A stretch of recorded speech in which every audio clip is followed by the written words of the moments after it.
받은 마음을 채울 수 있는데 이 말씀의 의미가 진실로 깨달아지게 도와주시고 그 하나님의 마음을 알아가는 복된 새벽 되도록 축복하여 주옵소서. 예수 그리스도의 이름으로 기도하옵나이다. 아멘. 창세기 9장 12절에서 17절입니다.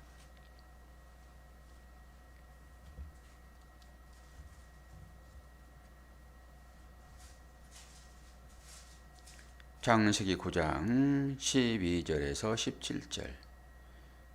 하나님이 이르시되 내가 나와 너희와 및 너희와 함께하는 모든 생물 사이에 대대로 영원히 세우는 언약의 증거는 이것이니라. 내가 내 무지개를 구름 속에 두었나니 이것이 나와 세상 사이의 언약의 증거니라. 내가 구름으로 땅을 덮을 때에 무지개가 구름 속에 나타나면 내가 나와 너희와 및 육체를 가진 모든 생물 사이에 내 언약을 기억하리니 다시는 물이 모든 육체를 멸하는 홍수가 되지 아니할지라. 무지개가 구름 사이에 있으리니 내가 보고 나 하나님과 모든 육체를 가진 땅의 모든 생물 사이에 영원한 언약을 기억하리라. 하나님이 노아에게 또 이르시되 내가 나와 땅에 있는 모든 생물 사이에 세운 언약의 증거가 이것이니라 하였더라. 아멘. 잠시 문자 하나를 바꿔야 되겠네. 이게 무지개가 이 개가 아니라 제가 잘못 써놨네요. 아이인데 어이로 써놨네. 무지개 언약. 하긴 어제는 이 1절부터 17절까지 말씀을 제가 이 언약을 뽑지 않고 기름과 피를 먹지 말아라, 그리고 그의 본질이 어떤 의미인지 말씀을 드렸잖아요. 왜 피를 먹지 말라고 그랬죠? 피가 생명이기 때문에. 그리고 구약에는 피를 먹으면 죽을 것이지만은 신약에서는 피를 먹으면 살리라. 그러면 이 말씀이 충돌이 생기는 것이 아니라 동시에 일어난 사건이 되든다고 말씀드렸습니다. 따로따로 해서 분리하지 마라, 분리하라 이런 얘기는 아니잖아요. 이게 구약과 신약은 같은 얘기예요. 구약 따로 보고 신약 따로 보면 절대 안 됩니다. 이게 둘로 나눠진 것이 뭐예요? 이게 둘로 나누면 심판이 되는 거잖아요. 둘로 나눠지면 이혼입니다, 여러분. 하나님과 관계 가운데서 그 얘기를 하는 것이죠. 너와 나는 하나야. 왜 모든 것을 둘로 보려고 그래? 이게 선과 악을 분리해 버리는 거잖아요. 같은 얘기라니까요. 그러니까 구약에도 먹으면 죽으리라. 우리 죽지 않고 부활로 나올 수 있습니까? 안 되잖아요. 그래서 피를 먹은과 동시에 죽고 살아나는 역사가 거기에 일어나는 거예요. 제가 이걸 깨닫고선 참 기뻤습니다. 아, 이게 모순된 얘기들이 아니로구나. 제 얘기는 옛날에도 말씀을 드렸어요. 그때마다 주시는 메시지가 분명히 있단 말이에요. 그래서 구약의 그 피, 율법, 그걸 행함으로 살아나는 거예요. 그래서 죽고 살아나는 거라니까요, 이 사건이.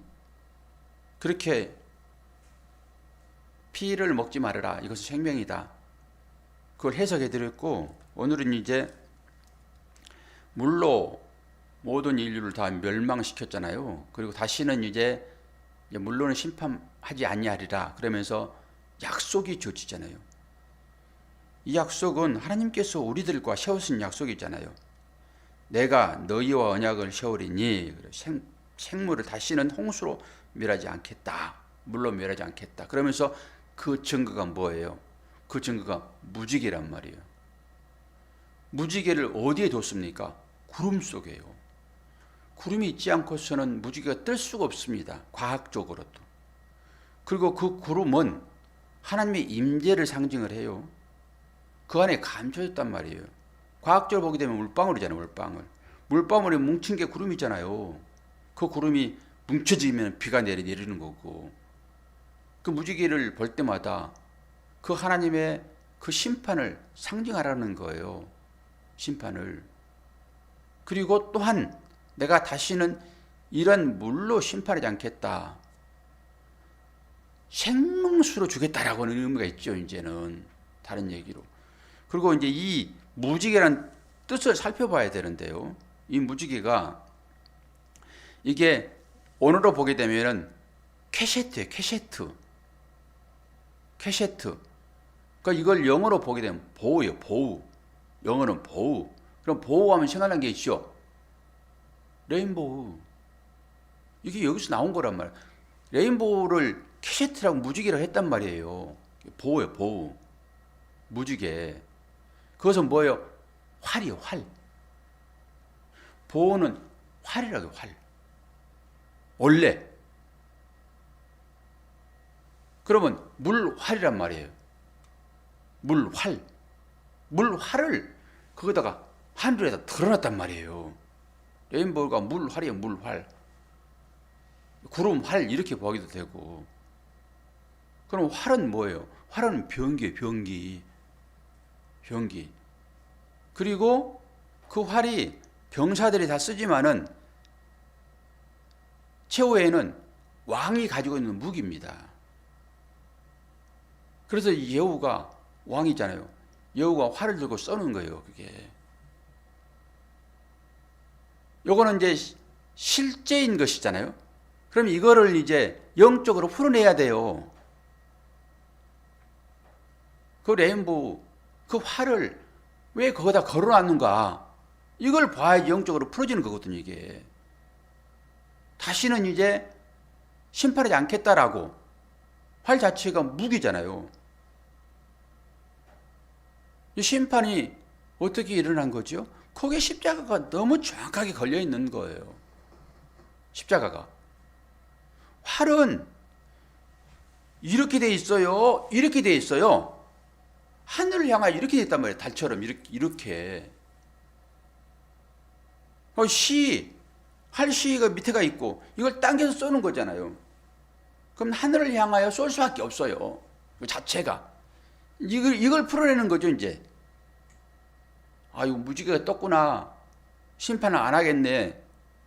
그리고 끝나는 것이 아니라 우리는 심판을 받아야 되는 사람들이잖아요. 기본적으로 아담의 후손이니까. 그럼 심판을 받아야 되는데 이게 재물인 거고 누군가는 죽어야지만이 이 성량이 일어나는 거잖아요. 제사가 뭡니까? 그럼 거기 재물에다 심판하는 거예요, 이게. 그리고 그 재물 때문에 누군가는 살아난단 말이에요. 이게 속량이잖아요. 그 예수께서 그 은 30명이 죽는 것은 종의 몸값입니다. 그러니까 우리가 죽어야 되는데 주님이 죽는단 말이에요. 이게 속량이에요. 우리를 속량했단 말이에요. 주님 몸값으로. 그러면 성경 전체가 다 예수 그리스도를 나타내고 있으니까 이 심판이 뭐예요? 죽이는 거잖아요. 그래서 싹 죽였잖아요.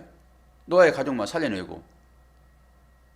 그 누군가가 죽은 거예요. 그게 방주가 예수 그리스도인 거 아시잖아요. 이제는 방주가 비에 저주를 맞잖아요. 방주가 죽고 방주가 둥둥 떠다니는데 무슨 소리 하세요? 그런 소리 하지 마시고 방주가 저주의 물에 맞아 죽고 저주의 물은 뭐예요? 싹 죽였잖아요. 다른 모든 호흡 있는 생물들 다 죽었잖아요. 이게 코로 숨쉬는 것은 다 죽었어요. 아가미로 숨쉬는 것만 살고 그 마지막 심판 될 거란 말이에요. 그것은. 그러니까 물이라고 하는 것은 뭐예요? 심판이라면 다 죽였어요. 그 배가 그 역할이란 말이에요. 예수가 죽고 그 안에 들어가서 우리가 살았다. 이 얘기를 하는 거란 말이에요. 창세기가 노아 홍수 사건이. 그러면은 이 무지개 언약이 이제 또 그 얘기를 하고 있는 거죠. 무슨 얘기 할까요? 무지개가 뭐라고 그랬어요? 활이라고. 활. 보호가 레인보우 뒤에 보호는 활이야. 활. 그 활을 여기다 딱 걸어놓은 거예요. 이게 굽혔다 이런 의미도 있어요. 굽혔다. 이렇게 하면 굽혀지잖아요. 이 둥근 모양이니까. 그 활을 위에다 왜 걸어놔요? 보아라. 예전에는 홍수로 내가 너희들을 죽였는데 어떻게 죽였냐 그러면 활을 반대로 썼겠죠. 반대로 써서 죽였겠죠. 이 활이 반대로 돼가지고 이 화살이 내려올 때 그 화살을 번개로 봤어요. 옛날 사람들은. 하나님께서 지금 활 쏘는 거다. 옛날에 무기는 활이었잖아요. 요즘 미사일이지만은 그 번개를 활로 봤단 말이에요. 그래서 심판을 상징하는 그림이 그릴 때 이 천사들이 이 번개를 들고 있는 거예요, 이게. 그래서 옛날에는 그렇게 쏘았겠죠. 위에서 내려서 쏘았겠죠. 당연히 물이 바로 그것이니까. 위에서 이렇게 활 모양이 이렇게 됐겠죠. 그리고 하늘에서 아래를 향해 쏘았겠죠. 그럼 아래에 있는 것들이 다 죽는 거죠, 그게 심판이. 누군가는 죽어야 되는 거예요. 그래야 속량이 일어난다니까요. 그러면 이제는 우리를 살려내기 위하여 다시는 심판하지 않겠다라고 하면 뭐예요? 살려내겠다 그런 거잖아요. 그래서 그 활을 거꾸로 다는 거예요. 거꾸로. 그러면은 이 거꾸로 달려서 또 쏠 텐데 누군가는 죽어야 되니까. 그러면은 누가 죽겠어요? 예수님이 하나님이 하신 죽겠다라고 하는 거예요. 그 언약이란 말이 이 무지개 언약이라고 하는 것은 단순히 그냥 너희들 봐라 7시간 무지개 참 이쁘지? 내가 너희들 다시는 이제 물론 심판하지 않을 거야 참 좋지 이런 얘기가 아니라 너희 죽어야 되지만은 내가 죽을 거야. 십자가를 여기서 봐야죠. 이 무지개가 뜰 때마다 우리를 사랑하시는 그 하나님이 대신 자기 아들을 죽이겠다는 사인이었구나, 그 레인보우가. 그래야 여기가 은혜가 되죠. 그 일들이 앞으로 일어날 것이고 쭉 넘어와가지고 신약이 넘어오면은 그 일들이 정결되잖아요. 다 이루었다. 그래가지고 우리의 심판이 면해진 거예요. 그 안에 들어가 있으므로. 그런데 우리가 심판자가 돼가지고 누구를 심판을 해요? 강단에서 말할 때는 참 좋아요. 근데 실제로 삶으로 가게 되면요, 자꾸 저도 화를 쏘아요, 막. 그러니까 여러분들이 이 강단에서 선포된 말씀을 잘 새겨 들으셔야 돼요. 그리고 그것을 여러분들의 삶의 기준으로 삼고 사셔야 되는 거예요. 아, 니는 그렇게 얘기해놓고 왜 그렇게 안 살아? 에이씨. 그리고 떠나지 말고 나도 그렇게 막 살아버려야지 그러지 말고 하나님 말씀이니까 이 말씀을 기준 삼아 살고 이 말씀만이 나의 힘이로구나. 그리고 이제는 자기들이 분투하여 이겨내는 거예요. 그래서 누구만 본받으라고요? 주님만 본받아야 돼요. 그 주님의 본을 받았던 사람들이 사도들이고 12 제자이고 선자들이고 그걸 본받으란 말이에요. 그것은. 그러니까 오늘 창세기에 나와 있는 이 무지개 언약도 다른 얘기가 아니라 내가 대신 죽어서 너희를 살릴 거야. 한번 보아라. 그리고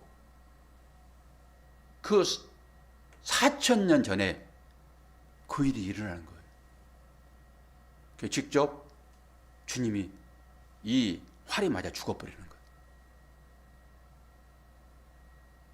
그리고 우리가 살아난 거라니까요. 여기서 이런 메시지, 그러니까 성경에서 여러분이 이런 메시지를 붙잡지 못하면은 다른 얘기로 예수 그리스도를 붙잡지 못하고 여러분들의 삶이 어떻게 될 것이다. 이걸 붙잡게 되면은 여러분 율법주의가 돼가지고 주님 반대편에 있게 되는 것입니다. 여러분들을 뭘 자꾸 독려해가지고 하면 된다, 으쌰으쌰 해가지고 여러분들의 어떤 것을 자꾸 드러내게 하여 사람 앞에서 유명한 자 되게 하고 용감한 자 되게 하고 이렇게 되면은 홍수가 내려온다니까요. 이 시대에 그 홍수 맞이할 말들이 얼마나 많냐고요. 강단에서. 이 예수 그리스도를 얘기하지 아니하고 홍수 맞을 일들만 얘기한다니까요. 전부 사람들의 행위 이렇게 해야지. 세상 사람들이 왜 교회를 조롱해? 너희들이 그 행위를 안 하니까. 그러면은 불교나 뭐 다른 종교하고 기독교가 똑같으면 돼요? 밥이나 퍼주는 그런 일로 사람들한테 칭찬받으면 되냐고요.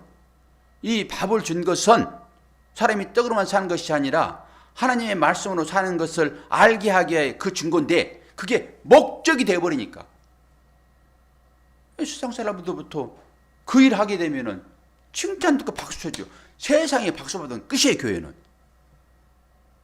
교회가 세상에 박수 받으면 끝입니다, 여러분. 교회는 세상과 달라야 한단 말이에요.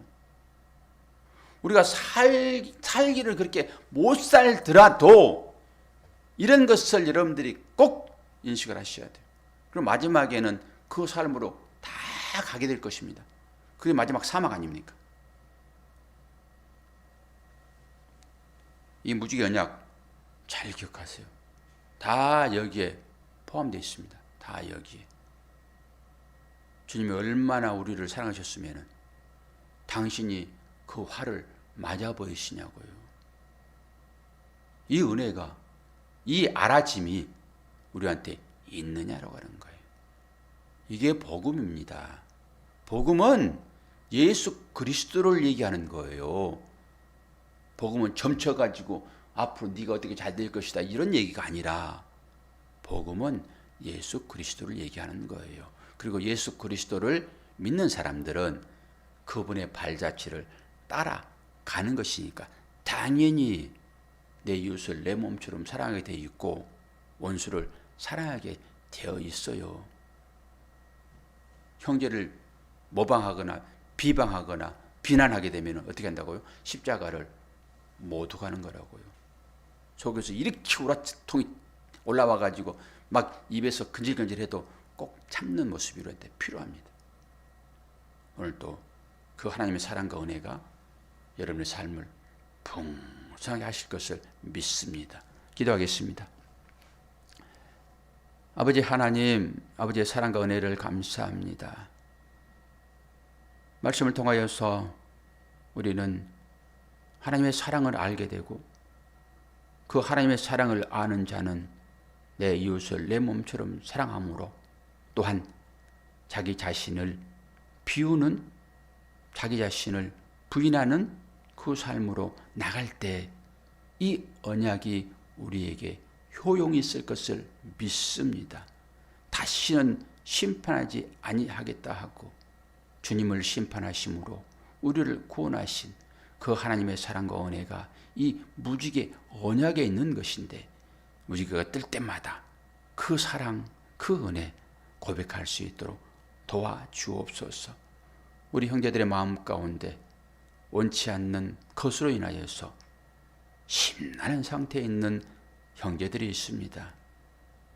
아버지, 믿음을 갖게 되는 것이 결코 만만치 않는 것인데 우리의 삶은 우리를 여러 가지 방법으로 유혹합니다. 때로는 몸이 불편하기도 하고 여러 가지 환경 때문에 고통스럽기도 할 때마다 주님을 보게 하여 주옵소서. 포도나무 가지가 몸에 붙어 있어서 열매를 맺는 것처럼 우리 모든 성도들이 다 그렇게 되기를 원합니다. 아버지, 우리들의 마음을 지켜 주장하여 주옵소서. 예수 그리스도의 이름으로 기도하옵나이다. 아멘.